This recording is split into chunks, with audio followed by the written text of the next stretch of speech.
and ask first for an approval of the agenda. May I have a motion to so approve? I so move. A second? Thank you. All in favor? Opposed? Carried. Also ask if there's a motion to approve the minutes of the last meeting. No one? There's maybe a correction. Yeah. On the I may have misread this, but the headings says February 16th on there. I think it was just an issue of, Yeah, it's just, we're talking about the meeting of May 18th, yeah. so we need to change the title. Not a huge deal. You got that, Donna? I do. And Okay. then one other one, sorry. On page 6, my name's spelled wrong. That's it. Oh, sorry. That's okay. Yeah. Do we have a motion to accept the minutes as amended? I second. All right. Any further discussion? All in favor? Aye. Opposed? Carried. Well, welcome to Discoveries. In a moment, we'll hear from Rachel Myers, the branch manager, who's against the wall over there. And but I'd first like to have us all go around the room to introduce ourselves formally to Linda Gale, our newest member. She got to meet several of us in a committee meeting a month ago on Zoom, but this will be her first full meeting. And Linda, maybe you could just say where you're from and introduce yourself to the board. Yeah, I'd be happy to do so. Hi, everybody. I'm Linda Gale. I'm very, very excited to be here for my first board meeting. So I live in Churchton, so my local library is the Deal branch, but I go to school here in Annapolis at Annapolis High School in the IB program. And as I said, I'm very excited to meet all of you and to accomplish some really great things with the library this year. Good, thank you. Let me just start. Chris Nelson. Laura Ellis. Davida McDonald. Hi, I'm Lonnie Summers. Sandy Solomon. I'm Tim Limpia, who's on the interview panel. We're thrilled she's here. Sure. Happy Belcher. No comment. That's the I'm Joey Scalise. I'm tech video coordinator. Donna Jenningham, the executive assistant. Yes, hello, Faith Steele. Introduce yourself. Okay, yes, Board of Trustee member, serving Glen Burnie. Am I supposed to say something else? No, that's good. No, we're just, Yeah, it might have been low. Faith, we're just introducing ourselves really to Gail, Okay, to Linda Gale, who's our newest member, the student member from Annapolis High School. nice to meet you. Nice to meet you too. Jenny Lane Smith, trustee. Simone Simmons, welcome, Linda. Skip all, welcome. Okay, so we have a few guests here. Kathy Flaherty. Kathy is with the Library Associate Training Institute. We have 3, I guess, students in that, which is to say she's an employee of the library system, but is looking forward to a more detailed training for library associates. And Catherine Jellison and Laura Kelman are here from the Staff Council. So welcome. Thank you for having us. Appreciate the opportunity. Yeah. Rachel, would you like to say a few words? Tell us about the mall. So hello, everyone again. I'm Rachel Myers, the manager here at Discoveries. It's been maybe a year and a half since you all have met here at Discoveries, and we've been pretty busy in that year. So we've done a lot of programming. We had over 150,000 visitors last fiscal year. So we are thriving here at Discoveries. You all have always been very supportive of all the things that we've tried here and all the kind of experiments that we've done here. So I continue to appreciate that support. We're in the middle of Diaper Needs Awareness Week. So the drive to help fill our community pantry that's open twice a month is ongoing.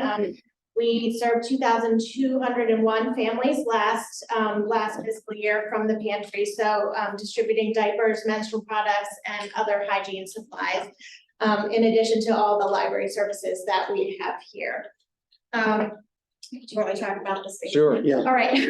In Skip's report is conversation that we've been having with Westfield about the possibility of acquiring a little bit more space to add on to Discoveries.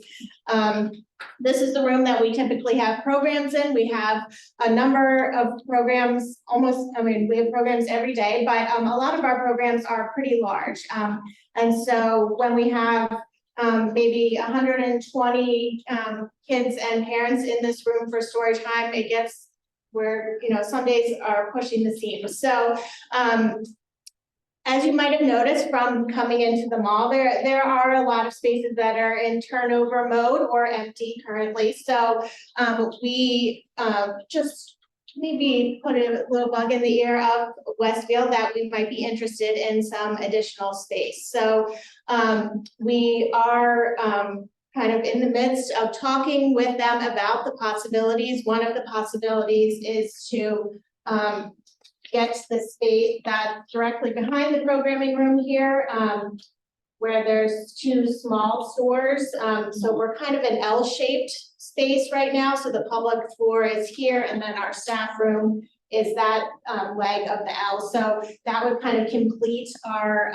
rectangle shape and allow us to use that new space as a larger programming room and turn this space into moving the kids' Discovery Dock stuff in here and making this, we're thinking like a kindergarten readiness room, because we know that is a goal of the county and of the library, but also that would help us preserve a lot of the public space for adults or other groups who want perhaps a quieter time at the branch. And I can see that Lonnie is one of our customers, so she probably knows that often when you're here, there's a lot of people in the Discovery Dock area when those huge kids programs get out.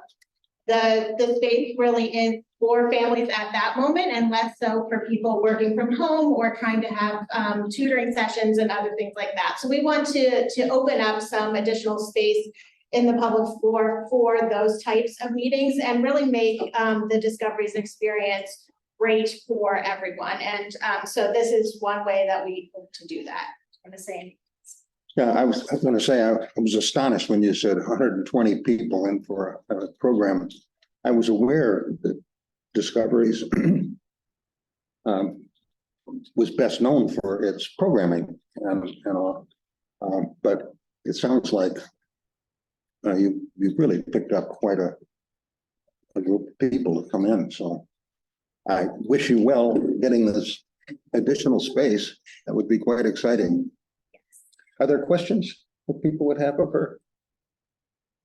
Okay, well, thank you, Rachel. Thank you. Thanks for being here. Now, we permit guests, if they wish to make a public comment, limit their remarks to 3 minutes. Are there any guests who would like to make remarks at this time? Okay, thank you. I guess the chair's report is next. And because we have so much to do in executive session, I'm going to limit my remarks to just one thing. I received a couple of days ago through Skip an email addressed to me from Katie Falstich, who has been a regular public participant in programs and attending the Mountain Road Library, which has shut down as of what, June 2nd? Yeah, and reopened in the new space. Yes. It's reopened. When did we reopen, Kathy? Was it?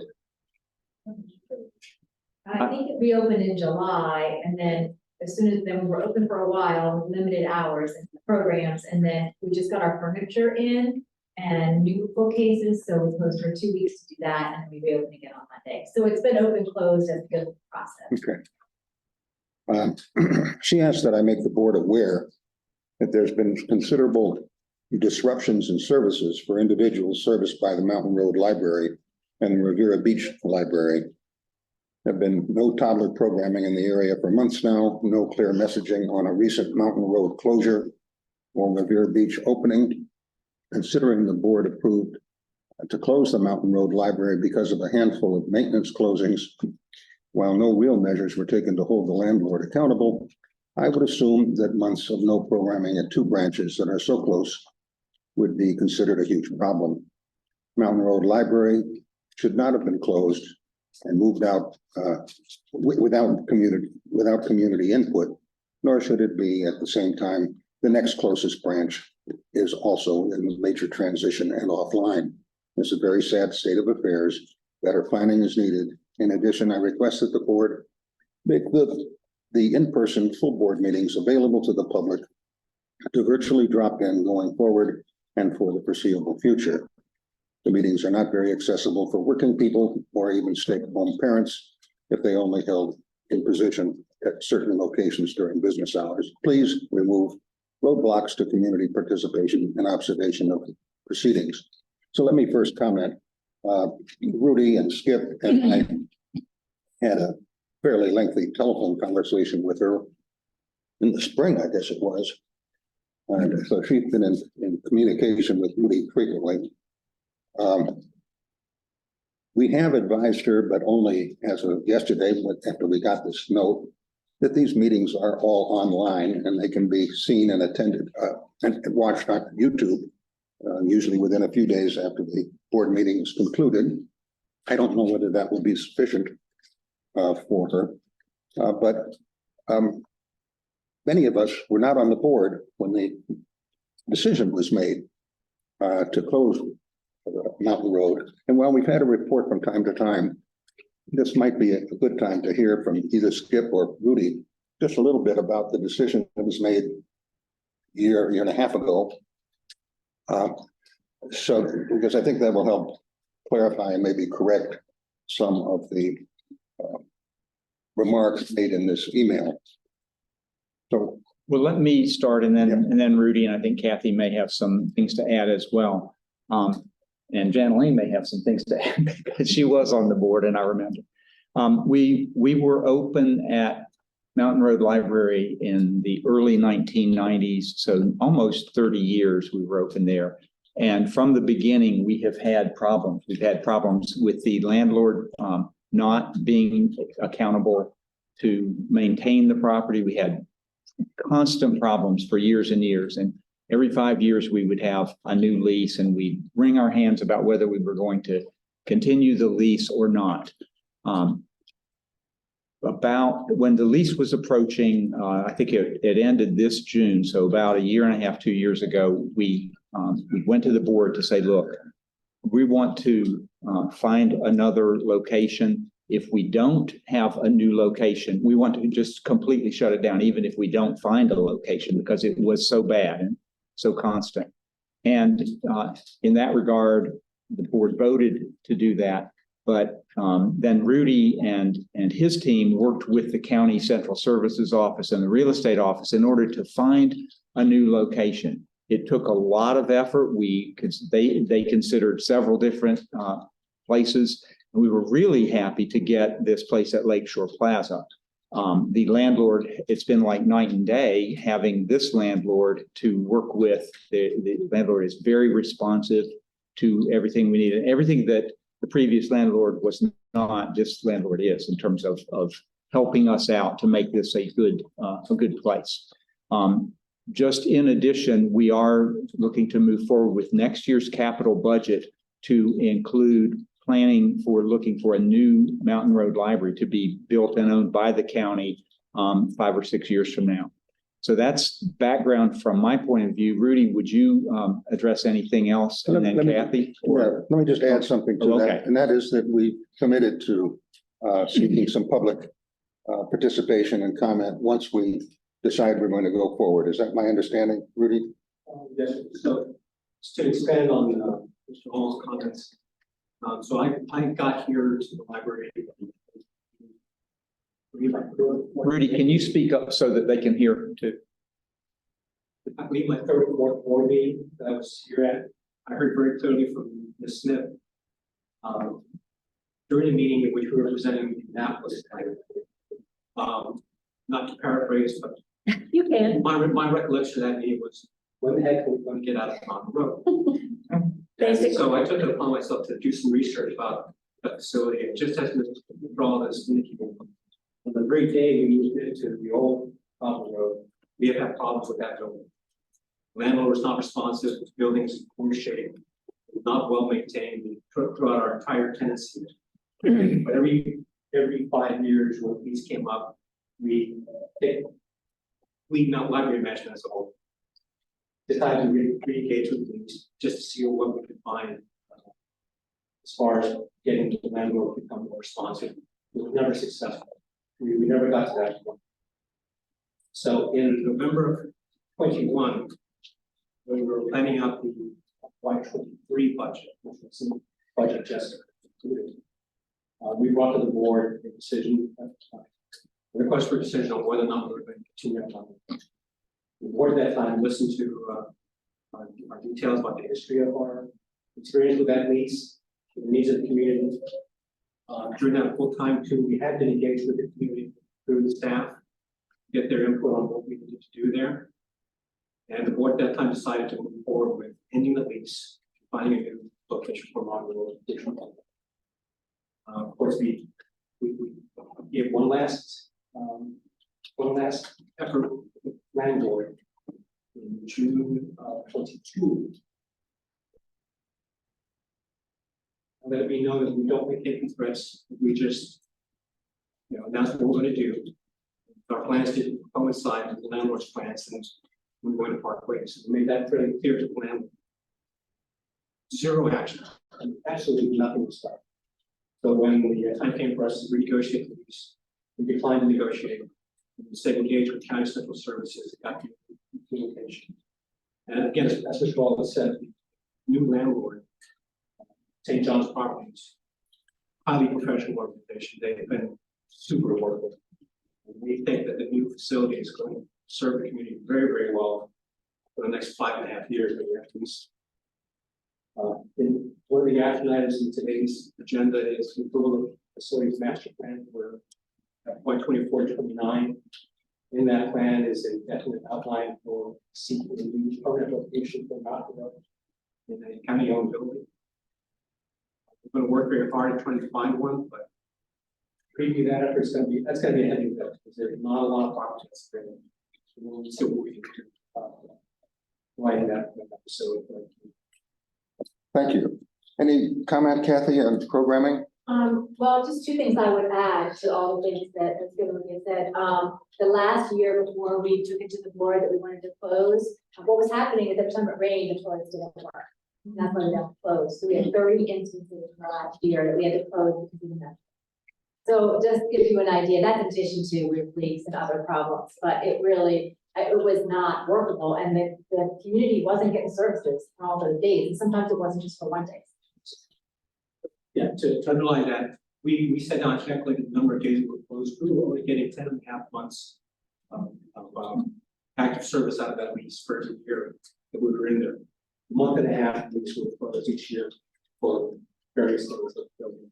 So, it's unfortunate that at Riviera Beach and Mountain Road, these things are happening at the same time. Of course, we didn't plan that. But I would say that the manager, Veronica Labor, and her team have been stupendous in doing whatever they can. They wanted to be open as soon as they could, even if it was limited.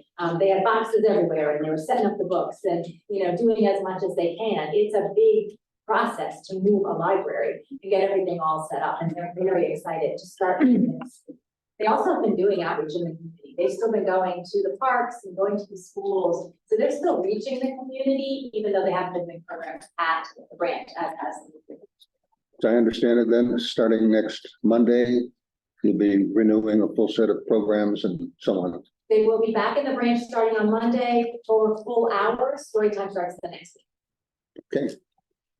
So I just wanted you to have that background so that everybody was on the same page in case we should think about the request that Ms. Falstich has made, that we permit online access, virtual participation by members of the community.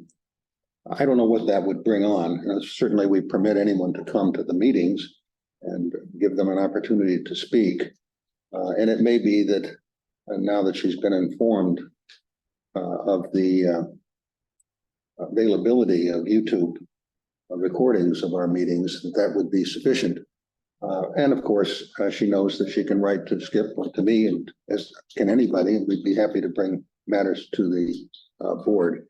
But let me ask if there's a desire of the board to do more than that. A question, did I hear correctly that one of her concerns is the timing of the meetings, that it falls during normal business hours? And that presented a challenge for her if she could wanted to attend in person? Was that one of her? What she says is the meetings are not very accessible for working people Right. or even stay-at-home parents if they're only held in person at a certain location during business hours. Yeah. That may be a problem for stay-at-home parents at any hours too. I don't know. And I don't know where she fits in that description. And is the reasoning behind our holding these meetings at say 4 rather than 6 p.m. because we have staff here who are on the clock who attend these meetings, and so they need to fall during normal business hours, or? The board can decide to have the meetings whenever they want to. When issues of changing meeting times has come up in past years, there's been a pretty strong consensus previously that it should be when they are. Okay. But this is a lot of you all are new, so whatever works for this board. We could offer like 1 or 2 times a year. I don't know, what do we mean, 6 times in person and then subcommittees or another, whatever it is. But yeah, perhaps we offer 1 or 2 times at different times, maybe on the weekend or in the evening. So I'm into that. In regards to the virtual option, so am I correct in understanding that trustees are able to attend virtually? Yes, in fact, we do have. Okay. There's So what would the concern be with opening that option to people who aren't on the board for public comment? we don't know. I mean, it's just a question of whether that would consume more board time. I think that would be my question as well, whether she could attend in person or virtually would be, I don't want to say the same outcome, but like there would only be a certain time that she would be permitted for personal comment. And again, I don't know what her time is like, but coming from West County, I don't know where she lives, where she's coming from, but I even kind of wonder, would it be worth her time to come into where we're going to be, to have a very small amount of time to be able to really participate? If we did do, I guess, like either a live stream YouTube option, I guess, you know, where she could comment, but I guess I'm trying to figure out what would be the mechanism for her really participating? Like, I guess maybe we need to explain more what her opportunity would be to participate. So she feels it would be worthwhile. So we can have it live streamed. We did it for a while. We had technical difficulties, but we can iron that out and offer it by live stream. So we can do that. If it's the sense of the board that you would like us to go ahead and offer that. And then anybody who is live streaming in, we could set it up so that they could make public comment. Yeah, they can make a super chat or something like that. Yeah, I think that's a. Yeah, speaking as a former journalist who always advocated open meetings, to the extent, I mean, the ideal would be we have a meeting in person that's well advertised, but also a live stream to be able to comment in real time if possible. You know, recognizing that there's often technological challenges, but that would be the idea. Yeah, we've had those challenges even for us, for board members. Does that create a burden? Oh, sorry, for the staff? Is that logistically? We can do it. It's not a major challenge. We can overcome any challenges. Frankly, when we did live stream the meetings, it was mainly staff who were watching it. It's a good thing for staff to be able to watch them live. Right. So there's a real advantage there. And we can just open it up. I guess the other option would be maybe to set up Zoom in a way to where you have like a panelist, so anybody that would be a board member would be a panelist per se, so that they could actually speak. And then anybody else that would be zooming in would be almost like we do our webinars. They would be attending, they would be able to pop in the chat and do their question. I think with either option, you probably need a moderator of sorts. Well, I don't think we would open a chat, but I think I don't think there's a value in that because chat, especially for a public board meeting, not everybody sees the chat, but, No, I assume that I would be the moderator. That is, Yeah. at the beginning of the meeting, as I did this time, I would ask whether there's anyone from the public who'd like to make a comment. Their comments would be limited to 3 minutes, and then that could be somebody who'd be online or in the room.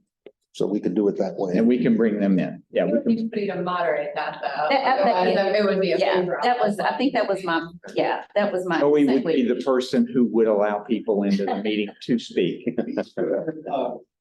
Jim, is hand raised. So. Jim, did you want to speak? Yeah, I did. Thank you, Mr. Chairman. Can anybody hear me? Yeah. Having a great deal of experience with this and having chaired a board throughout the entire pandemic, I would say be careful what you wish for. If there isn't a significant groundswell seeking to offer great deal of public opinion, I'm not sure that necessarily casting the net too wide would be in our best interest as far as the timeliness of the meeting, as far as almost anything, and in terms of controlling the meeting as well. The board I run, we have very tight constriction on terms of what people can comment on, strictly the content of the board meeting itself. So we actually have the comments after the regular portion of the board meeting, after presentations and the like, rather than before. So it doesn't just open up generic comments about the library or questions that can be answered offline. That would seem to me to be a far more efficient way to do public comment in the first place and then not seek extra, but that's one man's opinion. Thank you, Mr. Chair. No, thank you. Actually, that makes a lot of sense. Yeah, Jeremy. Yeah, I was gonna say, to that extent, we could maybe allow multiple, other modes of submitting comments, right? So maybe we could allow people to submit a video up to 3 minutes with their comments, right? Or a written comment that can be read aloud. So maybe it's just providing, right, alternative. Yeah. Maybe there's a forum online or somewhere they can go to submit it. Yeah, and this was an example of just how we might do that. My only concern is that we get people who want us to pull books from the shelf. And that, they're focused on their particular, very narrow thing as opposed to the good of the whole. Maybe we outline the types of comments that would be brought to the board versus ones that would be. I think within the limits, I think the 3-minute limit restricts that amount of time. And I personally don't see how measures that increase the accessibility of the board meetings to the public and the opportunity to offer opinions, because we don't necessarily have to act on those, but being able to have some contact and make that more available seems to me that would be a beneficial thing to add. Because at least in this meeting, we didn't have anyone here to give any sort of testimony. So it doesn't seem like there's a big issue that could potentially cause. And So we I can guess the always try question- it if it doesn't work. Well, back, right? Well, let me just ask then, is there a motion to provide such accessibility online? Well, what are we talking about? How specific? It's a virtual option. Want me to try to frame it? Let me try to frame it, and let me look to my executive team to make sure I'm framing it the right way. What the motion would be from, if somebody decides to make this motion, is that we will, in our full board meetings going forward, starting with the November meeting, in addition to recording the meetings for Facebook posting later, we will live stream the meeting using the most efficient mechanism. Rudy's helping me out here. So maybe just, motion, the idea to be let the staff explore opportunities for. Yeah, before we do that. Participation by the public. Leave it at that and let us figure out how. Right. we're gonna do that. So that will push us, So would you restate that? yeah, I think Authorizing staff to explore virtual participation by the public. In board meetings. with the hope maybe for the new year, I think that could be fair instead of November, right? That's fine. Is that a motion Sure. that you want to make? Motion. I second. Is the motion clear to everybody? Is there any further conversation? I just have one question. I think for open comment, we can definitely keep it live. And as Rudy stated, to explore different options, once the open comments are over, could we change it, I'm just saying this, to a webinar format where Q&A would continue, and then we can have, as Lonnie said, a monitor, just monitor the Q&A to make sure if there's anything that's extremely relevant that's brought up by a community member during our discussion. Do we address it then? Do we address it at our next meeting? So that allows people who are watching, because I take part in a lot of webinars where I can't say anything, but they don't have a chat, but I can go into the Q&A. And then that is recorded, and then that gives people an opportunity to be interactive to a certain extent during the meeting beyond the public comments. And so that's an option. I'm not saying we should do it, but just making that option available, perhaps. I just have a question. Historically, when these meetings were live, what kind of participation did we see? Do we have any? We had staff members attending to watch synchronously at the same time they were going on, but we had no comments from anyone, and to my knowledge, we had no public member attending. Yeah. Yeah, I've had some of the same experience that Jim Eastet was talking about in chairing a public meeting, commission for the county. And, if you've got a hot issue on it, you can have lots of people in the room or online. You can run into dozens of them. So it's something to think about. I like the idea of giving the staff time to think this thing through and bring something back to us at the next meeting. Jim. Oh, Jim? Yes, sir. Thanks again, Mr. Chair. If we're entertaining the motion and seeking comment at this time, I would ask that the group consider an amendment that we make it clear that the comments are specific to the content of this board meeting. Not will someone be working in a particular branch on a given day or what the hours are or anything of that nature, because it really can get out of hand and absolutely silly without anybody's intent to want it to be that way. But I think we should have an amendment that says if we do this, that it is limited strictly to the content of the board meeting itself. Thank you again. Well, just to be clear, we can have people come and testify about any issue. For example, we had somebody come and talk about Veterans Day issue. That was not in the agenda. So it's really just to say we're opening up and saying the public comment that we now offer live here in the room is just offered Virtually. Okay, well, we've got a lot on the agenda and we've heard how a lot of different feelings. So we'll let the staff muddle these things over and bring back something to us if this motion should pass. So all in favor? Right. And opposed? Okay, motion passes. First approved the motion. I know you seconded it too, but I wasn't looking at you. Okay, thank you. Just so we're clear on staff, motion is to explore virtual participation in full board meetings by the public. Yes. And then as amended by Jim. But there was no amendment. Well, okay. Yeah, but we'll consider that as we're talking through everything. Right.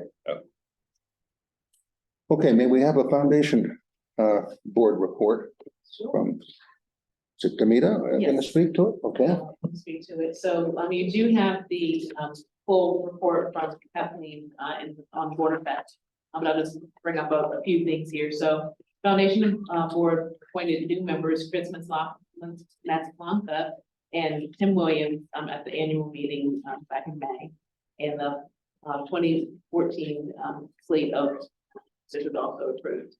At the June meeting, the foundation board approved over $600,000 grant for the current fiscal year. And this past fiscal year fundraising, we had well over $500 million raised in support of the library. So definitely kudos to the foundation for working really hard on that. Once you just talk a little bit about the fundraising events, so we just had the Cheers to the AACPL Read Banned Books events, raising over $11,000. Thank you to everyone who was able to participate at events in Annapolis, Crofton, Odenton, and Pasadena. As you all know, tomorrow evening is For the Love of the Library, which is completely sold out. Over 350 people attending.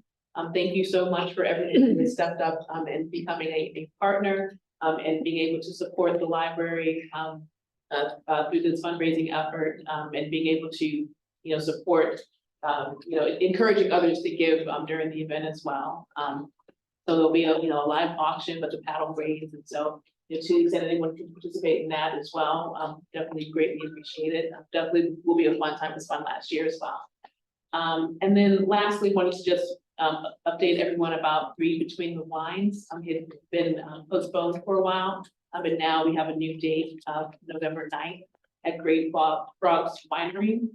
And this will be in honor of our veterans, as it's a few days before Veterans Day. So it's the Thursday before the Veterans Day holiday observance on that Friday. So definitely will be some additional details that will come out about that. Tickets will go on sale in early October.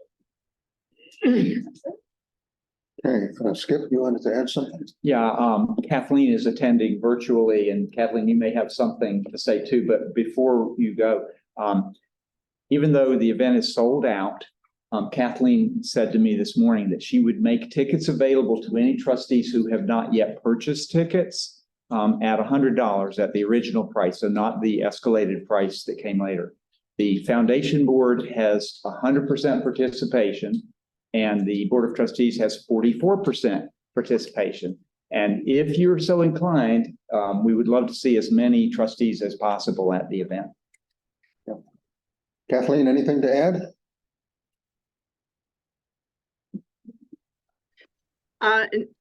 No, I just really appreciate the support of the trustees throughout the Cheers event, and then also the For the Love of the Library event and future events. For the Love of the Library is a 21-year plus event, so Linda would not be able to attend. I just wanted to make that clear, as much as we'd like to have you there. And we do have other events that you'll be able to attend in the future. So, but it should be a really fun event. We've created, with the help of the library staff, an immersive library experience. And so you'll be able to try out Library of Things, the green screen makerspace, the Discovery Dock, smart boards, and really have a fun time trying out the library in a way that maybe you haven't done, or in the past. So I hope to see you all there, and thank you again for your support. Thank you. Well, I'm looking forward to tomorrow evening, and I hope that those of you who haven't made up decisions yet, please do join us. Skip, reports from you and Foundation. We just had the foundation. Treasurer's report. Sorry, treasurer. Kathy. Yeah, sorry. So the financials for August are in board effect, but a summary is we are expected to receive and expend approximately 70% of our budgeted revenues and expenditures respectively.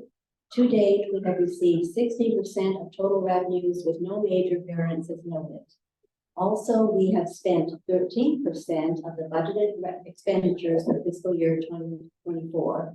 Though if you factor in encumbrances, the percentage is 24%. Personnel services is slightly below budget due to variances. No other major variances are noted at this time. Any questions? Thank you. Now, Skip, you and your leadership team. Okay, so I have 7 items I wanted to highlight from the report that I handed out and also emailed earlier.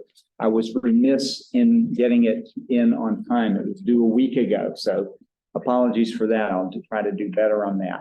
But then some of my team are going to make reports too. I'm pretty sure Coven wants to make a report, and I'll just kind of catch eyes of anybody over there who also wants to report before we go into the committee reports of the board.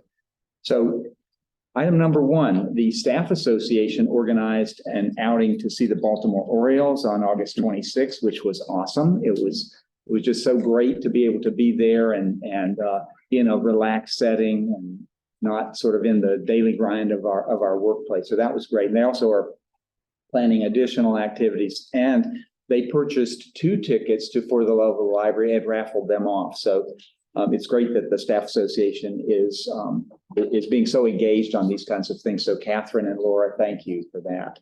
You're getting tickets to the World Series. Those tickets aren't on sale yet, but that's an idea, right? We'll look into that. Second item I want to highlight is that I've been attending, well, ever since Stuart Pittman has been in office, and frankly, his predecessors, I've been attending cabinet meetings. And one of the most important things happening out of the county executive's office is the redevelopment of the Crownsville Hospital Memorial Park into 41 Community Place. And Jennifer Purcell, Dr. Purcell, has taken over the role of being the executive director of the nonprofit center there. We're not going to have a physical presence there, but we're going to do a lot of supportive things related to that. That's this is the place that Mr. Pittman chose to have his second inaugural, and he defined it as sort of the beating heart and the center of Anne Arundel County, a place where so much has happened, not always in a positive way, and this is a place for not only transformation and redevelopment, but healing and part of the restorative justice process in our county. So that's going to be really important to watch that over the next decade.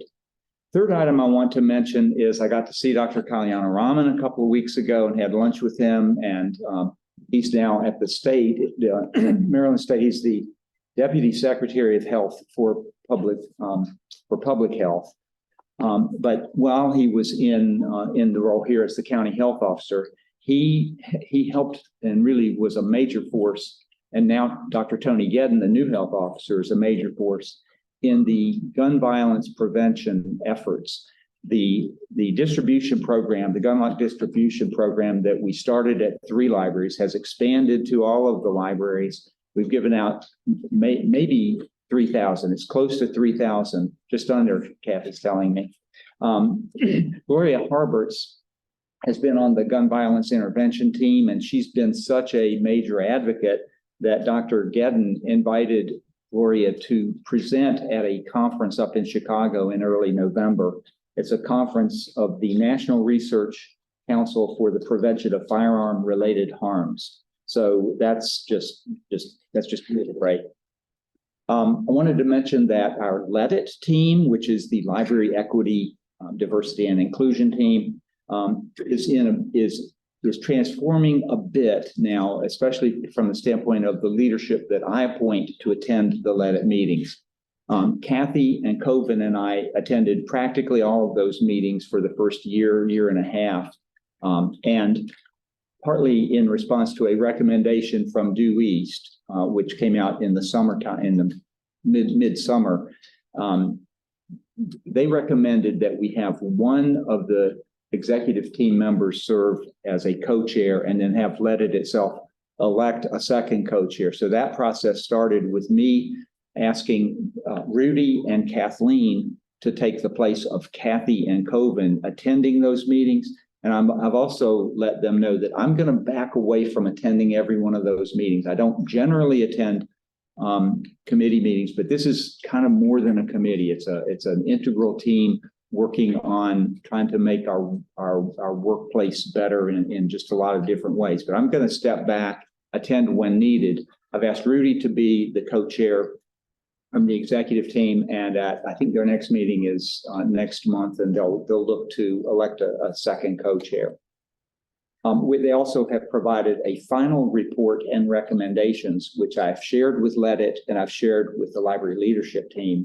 And we're implementing a lot of things from Leadit, such as the affinity groups. I think Coven may talk about that. I've got 3 more items to mention to highlight from my report.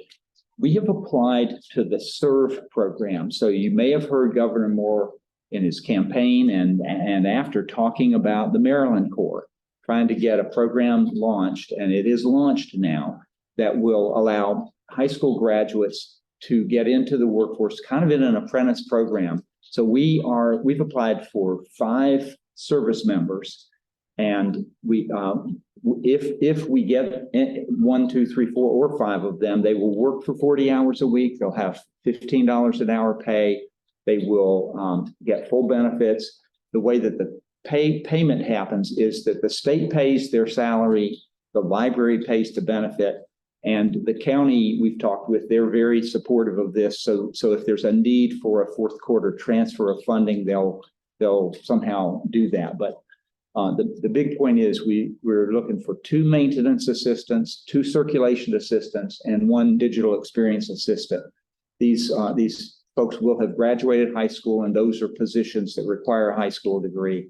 So we're very hopeful about that. Okay, last 2 items. On next Thursday, we start the breakfast with the CEO. So we're inviting up to 15 staff members to meet with me. And just basically we're taking out, it's very informal. They can ask me anything. I'm not sure I'll have the answers to anything they might ask, but it's really meant to be time to get to know one another and bring people together from across the library system, for that time, and we'll provide some breakfast items and so on. And the last thing is, and it's not on my report, Linda and I are going to be presenting at a webinar in a couple of weeks, October the 10th, 2 to 3 p.m. It's a webinar of United for Libraries. They somehow learned that we have this new student member position, and we have a student member, and they asked if we could talk with people across the country who are part of boards of trustees, foundation boards, and boards of friends of libraries to just kind of tell them how the program developed and how it works. So the 2 of us are gonna do that program October 10th, 2 to 3, and we'll get a link out to you soon. That concludes my report. I know Coven, you wanted to make a report, and then I don't know about others. Let me just ask first whether there are any questions of Skip on his items report. Okay, Coven. Good afternoon, everyone. This is an update regarding our classification and compensation study. It was approved this past June. We were fortunate enough to receive approximately $1 million from the county, as well as an 8% increase, 5% for our cost of living, as well as 3% merit. So that is a huge win, not only for the library, but for the staff to increase their salaries to a point where it's at a considerable market rate. Where we are now is putting together data to PRM, the classification compensation company that's doing this report, providing them with all the updated data on salaries and the grades, and they are going to do a reassessment of where we stand now to prepare us for the FY25 budget, so that we can get an appropriate request from the county. Okay, thank you. Questions of Coven? That's terrific news. I mean, it's just great to hear. And I'm sure that since it was short of what the staff was looking for, not everybody is happy, but it's much more than I think any of us expected when we went into this budget review. Okay, next. I'm not seeing anybody else wanting to make a report now. Okay, thank you. Yeah, others will have an opportunity to speak if there are questions about some of the motions that are coming forward. So why don't we go to the Finance and Audit report from Belcher again, Kathy? The Finance and Audit Committee, we met on August 17th when the full minutes are in board effect. But the main thing we discussed at that meeting and what came out of it was a motion to approve Roth IRA addition to retirement fund. So do I need to get the board to approve this? Yeah, if this comes as a recommendation from the committee, Yes. Okay, so we don't need a second. We'll treat that as a motion from the committee. Are there questions or comments?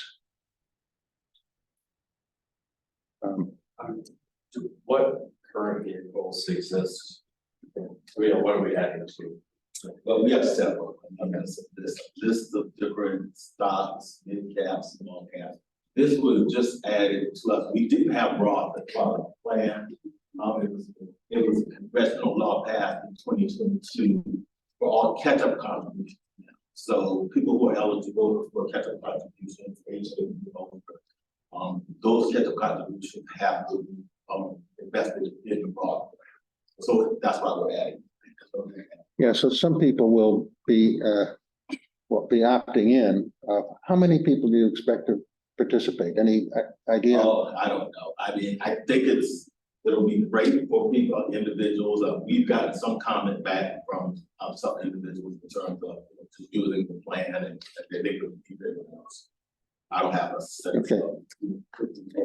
Any further discussion? Well, I just want to ask, will you do an information with the staff so that they understand? Yeah, certainly.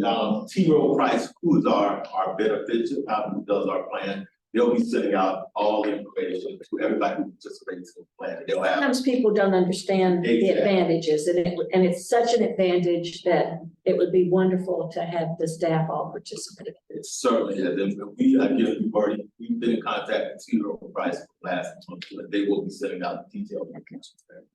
Laura. I just have a quick question. Of all the plans that you have, is it equivalent for administrative costs? I know I've been in a situation in my union, we had different plans, but different providers were providing the same services, but higher or lower administrative costs. How's that? Yeah, the expense ratio is different based on the particular. I mean, we have some high yield plans, we have some bonds that may not, the expense ratio may be lower. So it varies. It varies between, I think our expense ratio between 0.3% and like 0.7%. But those services that are equivalent cost the same? Exactly. Okay. Yes. Good question. Yeah. We don't offer the Roth option basically. No, we don't have it at all. And that's why, that's what our discussion with finance. Okay, then I'll call the question. All in favor, say aye. Hi. I'm gonna abstain, Chris. You have abstaining, opposed? Anyone opposed? Then we have one abstention. Okay, thank you. So one other thing is, according to policy, any sole source purchase over $100,000 the board has to be notified. So we are making a sole source purchase over $100,000 to, probably gonna destroy their name, Searcy Dynex Corporation. And that's the software company that presently provides our integrated library system. So we've been notified. Okay, thank you. Are there questions, comments for Kathy? All right, let's move on to governance strategy and organization committee report. Jim? Yes, sir. Thank you, Mr. Chair. The minutes from the committee meeting and the two reports we received, which were the facilities report and then proposed changes to Robert's Rules of Order, at least how we'll govern the actual meetings themselves, which we'll tentatively call Rudy's Rules of Order, are included with two small amendments, which I just lost while playing with my computer here. So the amendments did leave the committee unanimously, so they are before the board. They are in your board effect package. So let me bring that one forward. It's coming from the committee, so no second is needed. Are there any questions or comments about moving to the new rules of order? All in favor? Opposed? Abstained? Thank you. Motion passes. Thank you, Mr. Chair. You've got a facilities master plan? Included with the board effect packet, correct? Yeah, do you want to say anything about that, or shall we ask Rudy to speak? Rudy is definitely the one I would have advised the entire board about its contents, yes. The updated facilities master plan just carries forward our strategy that's been successful these past 5 years.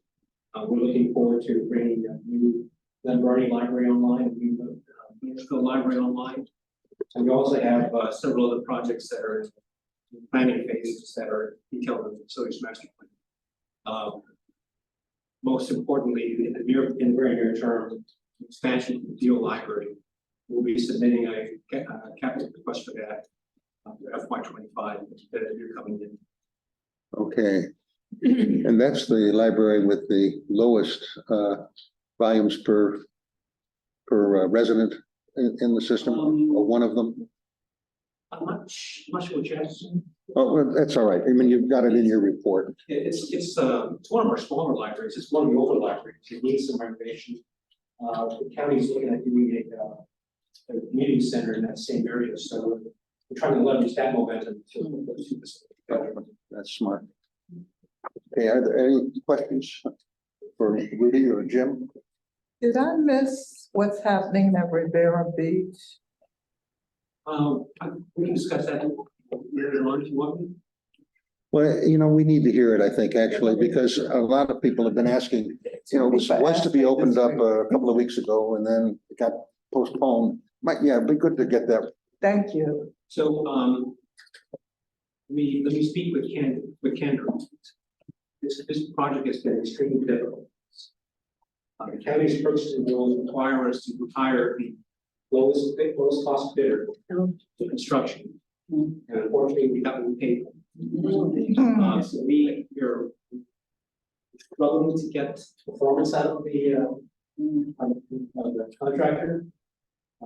But you know, we have some leverage, but not a lot because we're not the owner, the county's the owner. The county agent is well aware of the difficulties. He's been trying to help us out. There's only so much we can do. As an anecdote, he was trying to get the contractor to correct the efficiency in the air conditioning that was affecting some of our materials that were in there.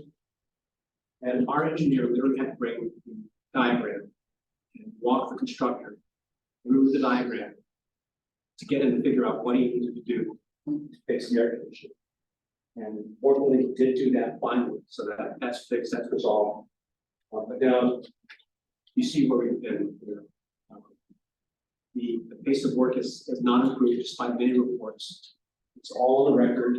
I'm sure there may or may not be some other actions that the county may need to take later on. I'll keep you informed on those. But right now, we're just trying to get the project done. Do you have an estimate of the time when you expect to open? I do not. I cannot give you a good estimate. Yeah. We're really close. There's one thing that was going to hold us up. That it was a permitting project with a permit for another part of that project. That permit is complete. So that we're all set. The contractor just needs to get the job done. So we're chasing. I wonder if there's this year. Well, it's got to get that stormwater fixed and set before we can do the paving.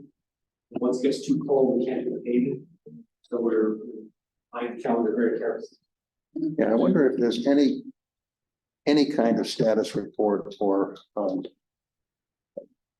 just any kind of status report that can be made public, because we do get questions about this.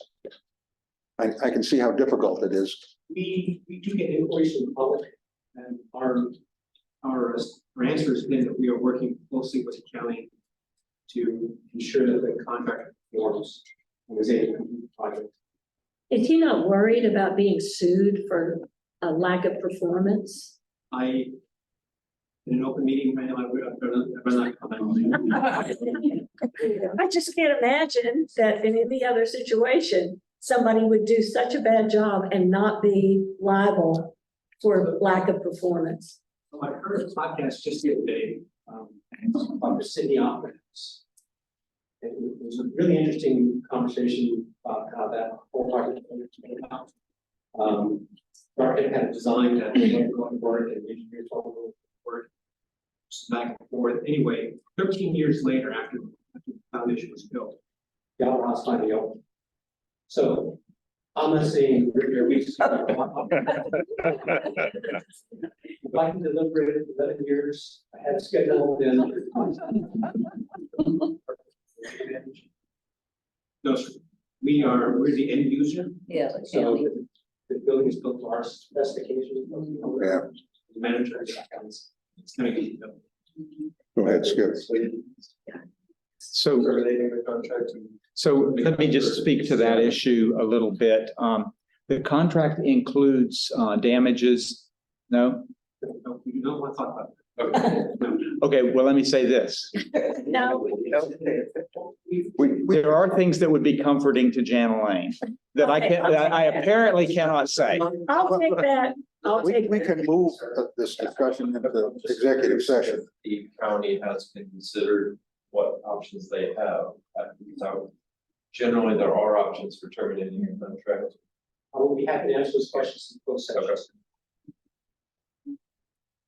Okay, Jim, this comes to us as a motion from the committee, right, to approve the facilities master plan? Yeah. I guess Jim left. Okay, I understand both of these that we still have to decide are coming from the committee. So is there any further discussion of the facilities master plan? No. I'll call for a vote. All in favor? Aye. Opposed? Abstain? Motion carries. And the last is a motion to approve Board of Trustees bylaws. In the absence of Jim, This is just a change to one subparagraph to take out the reference to Robert's Rules of Orders, and just say that the board's going to adopt its own rules for it. Yeah. thank you. Any discussion of that? Call for a vote. All in favor? Aye. Opposed? Abstain? Motion carries. Thank you. And then, Ms. Solomon, a report from the Human Resources and Diversity Committee. Sandy, okay. So we're having, as Skip mentioned, we're having announced the launch of our affinity groups. There are going to be 3 different groups: the Black, Indigenous, people of color, the BIPOC group, the LGBTQIA+ group, as well as the disabled or the neurodivergent. These affinity groups are just being launched, so they're getting off the ground. We did have an open house for the groups, basically an informative meeting that the employees can attend. That one took place on July 10th. So we'll be moving forward with the groups, just to promote conversations, a safe place to continue with our diversity and inclusion efforts.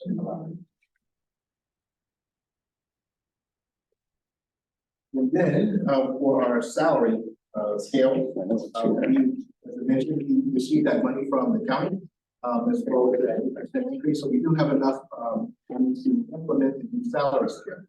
So we have a motion passed to implement the salary scale. Okay, does that come out of committee then? Yes. Okay. This to me, I'll look for that. Any questions or discussion concerning that? The salary Only to scale? celebrate. Yeah, Only celebration. very, very nice. Then all in favor? Aye. And opposed? Abstained? Motion carries. Thank you. Just if I can mention one more thing. Yeah. I mentioned on the Skip's reports. There's a new law that has been passed in the state of Maryland. It's called the Time to Care Act, which will basically provide paid leave for 12 weeks to all employees. It's quite detailed. There's still guidelines that are being developed by basically the government of Maryland. But it will cost the library to basically pay into the plan as well as employees to pay into the plan.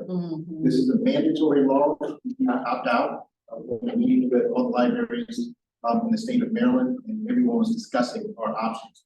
Because there are 3 different options, but I will be bringing this to the HR Diversity Committee to discuss more in detail about it. But I did want to just brief the board that this is coming.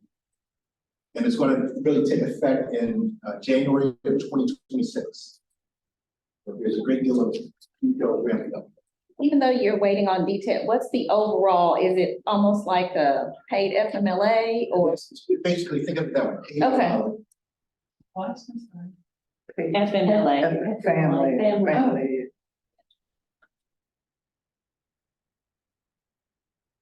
Okay, is there any other business before the board before we move into closed session? Chris, can I get maybe 2 to 3 minutes to talk about the library? Oh, yeah, please. Needed to make, as some of you may know, Alex Cruz has, her term was up, so she no longer board, so we had to make a little bit of an adjustment to the assignments for the Docker Library. It actually worked out well because we have Linda on board now. And so Alex had been assigned to Annapolis Bush Library. So Noah, who did a bang-up job heading down to Teal, he'll now be at Annapolis Bush. And Congrats. Linda, who lives in Deal, in that area, she'll be on our team. So that works out very well. Yeah. And I'd be curious to know if anybody has any visits that they wanted to talk about. I had a chance to go to Maryland City yesterday, and had some lunch with them, talked with Darnice, the branch manager. Great conversation. A couple of things came up that I thought was interesting. We talked about the gun locks. They had something like 50 gun locks picked up there just in the last month, so that's been a success. Got some people into the library, some of them didn't even have library cards, now they have library cards. The one thing she did mention that I thought was interesting, which was that with the shift in school time, particularly for high schools, what happened there at Maryland City was, it used to be that many high schools would get off school and hang out at the library after school for some amount of time. But with the late start time, they're also getting out later, and so teenagers coming to the library after school zones. They've seen fewer teens coming to the library. I don't know if that is the issue that we're seeing across the board, but maybe something to look at if we need to kind of engage that population. I don't know if it has any thoughts on that. Well, I have a group of friends that every day goes to the Maryland, the Bush Library after school. So there are definitely people that are making use of that resource, but I will think about that and get back to you if I have any thoughts. Anyone else? Any other visits that anybody with the highlight? I just think it's gonna be assigned with Annapolis. No. Oh, great.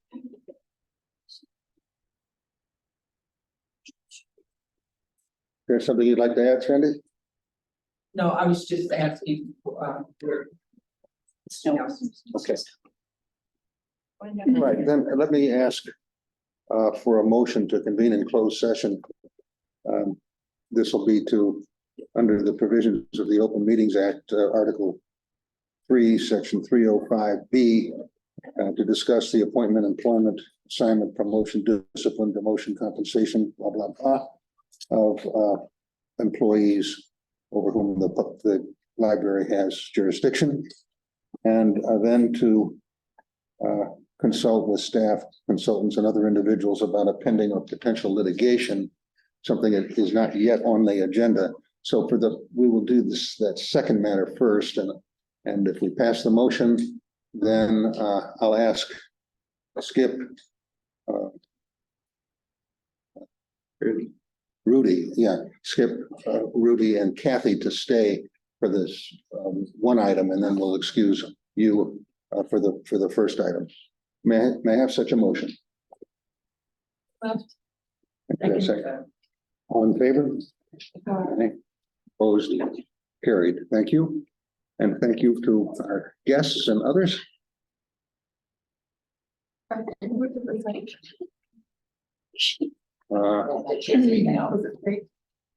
Yes, it was.